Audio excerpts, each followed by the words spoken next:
자, 오늘은요, 1880년대에 갑자기 뿅 하고 나타난 책 한 권을 소개해 드릴 건데요. 이게 분량이 무려 900페이지에 달해요. 근데 더 놀라운 건 천사들이 불러주는 말을 그대로 받아 적었다고 주장한다는 거죠. 스스로를 천국과 지구의 새로운 성서다 이렇게 부르는데 오늘 바로 이 잊혀진 성서, 오아스페이의 기묘하고도 거대한 세계로 한번 들어가 보겠습니다. 아니, 1882년에 뉴욕에 살던 평범한 치과 의사가 갑자기 900페이지짜리 성경을 썼다? 이게 무슨 소리냐고요? 주인공은 바로 존 발루 뉴브로라는 사람인데요. 이 사람이 어느 날부터인가 매일 아침 해 뜨기 전에 진짜 불빛 하나 없는 깜깜한 방에 들어가서 타자기 앞에 앉았대요. 그러면 신기하게도 자기 손이 막 저절로 누가 조종하는 것처럼 움직이면서 타자를 치더라는 거죠. 그렇게 꼬박 50주 동안 써내려간 게 바로 이 900페이지가 넘는 책 오아스페인 겁니다. 방금 보신 이 문장, 이게 바로 오아스페에 나오는 한 구절이에요. 어떠세요? 무슨 SF 영화 대사 같지 않나요? 별함선이라니. 이 책이 처음부터 끝까지 다 이런 식이에요. 굉장히 장엄하고 신비로운 표현들로 꽉 차 있죠. 그러니까 이걸 단순한 종교 서적이라고 보기보다는 뭐랄까 우주 전체를 무대로 하는 엄청난 스케일의 서사시라고 보는 게 더 맞을 것 같아요. 자, 그럼 이 거대한 세계는 도대체 어떤 규칙으로 돌아가는 걸까요? 그 우주적인 시스템의 맨 꼭대기부터 한번 살펴볼게요. 진짜 놀라운 건요, 이 오아스페가 그리는 우주가 마치 거대한 대기업 조직도처럼 엄청나게 체계적이라는 거예요. 오아스페 세계관의 정점에는 여우비라는 존재가 있습니다.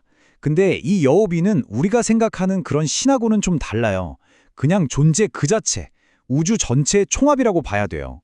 모든 공간이 여우비의 몸의 일부고 우리 같은 모든 생명체도 결국 이 여우비로부터 태어난 거죠. 정말 스케일이 어마어마하죠? 그리고 영혼들이 사는 세계는 크게 두 군데로 나뉘어요.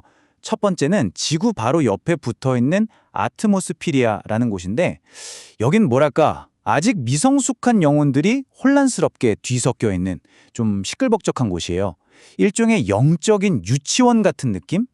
그리고 그 너머에는 완전히 다른 세상이 펼쳐지는데 바로 빛과 조화로 가득 찬 상위 천상 에테리아입니다. 여긴 정말 평화롭고 고요한 곳이죠. 이 우주가 돌아가는 방식이 정말 재미있어요. 꼭 무슨 거대한 회사의 프로젝트 관리 시스템 같아요. 맨 위에는 창조주, 그러니까 CEO인 여호비가 있고요.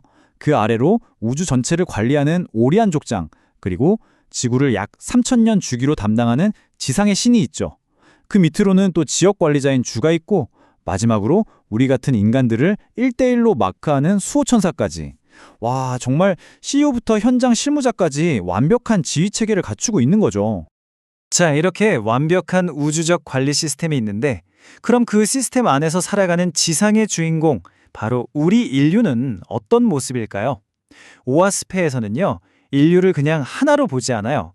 처음부터 아예 다른 영적인 사명을 가지고 태어난 두 개의 종족이 있다고 설명합니다. 오아스페 이야기의 가장 중요한 갈등축이 바로 이 두 종족이에요. 한쪽은 영적인 능력이 아주 뛰어난 이한족, 이들은 평화를 사랑하고 신의 목소리를 들을 수 있죠. 반면에 다른 한쪽은 훨씬 현실적이고 세속적인 이환족입니다. 이들은 더 육체적이고 싸움도 잘하고요. 이 책에서는 바로 이 서로 다른 두 종족이 대립하고 또 화합하는 과정 자체가 인류의 역사를 만들어가는 핵심 동력이라고 이야기하고 있어요. 그러면 하늘에 있는 이 관리자들은 땅에서 벌어지는 문제들에 과연 어떻게 개입을 할까요? 그냥 지켜보기만 할까요? 절대 아니죠. 오아스페에 기록된 아주 흥미로운 두 가지 사례를 보면서 이 신들이 얼마나 독특한 방식으로 인류를 이끄는지 한번 같이 보시죠. 자, 첫 번째 문제입니다. 때는 대홍수가 끝나고 수백 년이 지났을 때예요. 영적인 세계가 그야말로 아수라장이 된 거죠. 너도 나도 자기가 신이라고 주장하는 가짜 신들이 판을 치고 수백만, 수천만의 영혼들이 방향을 잃고 절망 속에서 헤매고 있었던 겁니다. 이런 총체적 난국을 해결하러 나선 신이 바로 수라는 신인데요. 이 신의 해결책이 진짜 기가 막힙니다. 보통 생각하면 엄격한 규율을 세우거나 아니면 감동적인 설교를 하거나 이럴 것 같잖아요. 근데 전혀요. 그냥 천국 역사상 가장 크고 화려한 파티를 열어버립니다. 그래서 결과가 어땠냐고요? 대박이었죠. 이 신나는 축제 한 번으로 무려 10억 명의 영혼이 방황을 끝내고 다음 단계로 나아갈 준비를 마쳤다고 해요. 억지로 뭘 시킨 게 아니라 순수한 기쁨과 즐거움으로 사람들을 변화시킨 거잖아요. 정말 대단하고 창의적인 해결책 아닌가요? 자, 그렇게 영혼의 문제는 해결됐는데 천상에는 또 다른 고민거리가 생겼습니다. 이번엔 바로 인류의 몸이었어요. 오아스페의 묘사를 보면 초기 인류는 뭐랄까, 영적인 아름다움과는 거리가 좀 멀었던 것 같아요. 모습도 거칠고 성격도 굉장히 호전적이었다고 하거든요. 이 문제를 해결하기 위해 나선 신은 아폴로입니다.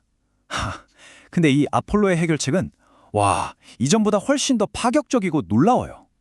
한마디로 예술의 힘을 빌려서 인류의 외모, 그러니까 유전자 자체를 바꾸자는 거였죠.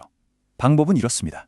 먼저 완벽하게 아름다운 아폴로 신상을 만들어서 사람들이 숭배하게 해요. 그러면 특히 여성들이 그 완벽한 모습을 계속 보고 생각하면서 그 아름다움이 영혼에 깊이 각인된다는 거죠.